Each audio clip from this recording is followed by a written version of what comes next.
Students always want to do their best. So QC Design School tutor Angie Chapman is here to share some tips. Angie, what do you look for in an A+ assignment? Well, for an A+ assignment, I think students need to really follow their course material, follow the guide, go through all their assignments, and I think practice makes perfect when you're going through your assignments. So if it's not quite right, try again. Especially the technical drawings. There's a lot of detail in those drawings that you really need to understand. Understanding the scale ruler, understanding how to draw scaled floor plans, rough sketches.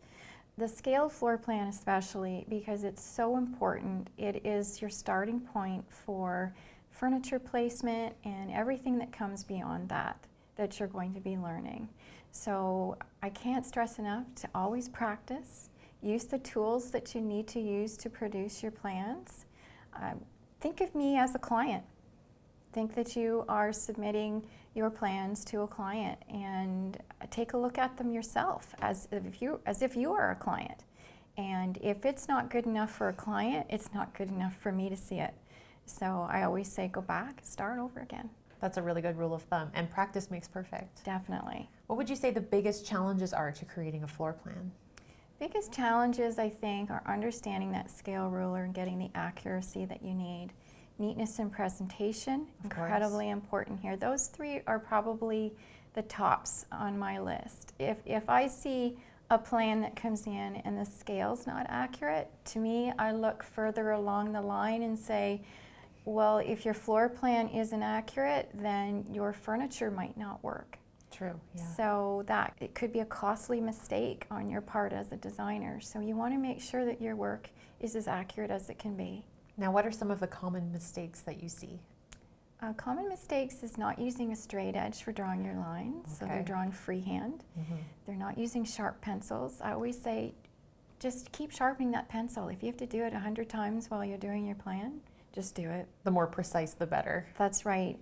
If you are using a pencil that's not sharp, it actually will distort where you are placing your markings for your measurements. And it really will. And if you're thinking about that going all the way around your plan, you can lose a fair number of inches depending on the room that you're working on. Wow, so it's really important.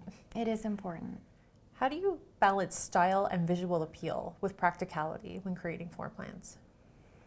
Well, you have to think ahead to the furniture that you're going to be using. Yes, that's as far true. as style goes. Practicality, you need to know your client's budget, what they want to continue to use in the room.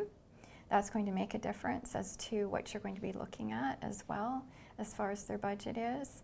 I think you need to look at all of those aspects. You need to look at the styles that they like, if they're casual, whether they're formal, because again, that will contribute to the budget as well. So it's really about getting to know your client as much as possible. I think knowing your client is very important all the way through the process. You have to also be very adaptable to change, because you could start out one way and the project can change as well. So, you know, one thing, just a hint when it comes to working with clients, is they don't like to give you all the information up front. Oh, really? Has that been your experience? Yes, it has, especially when it comes to the budget. Okay. They don't want to tell you because they think that you'll spend all that money. Okay, I see. It's not necessarily true. But I guess they don't know you at that point, so they're not sure. And that's, again, going back to that element of trust that you develop with the client early on. It's easier with repeat clients because they know how you work. Course. But if it's somebody totally new, they might just hold back a little bit. Wow, that's really interesting advice. Thanks, Angie. Oh, thank you.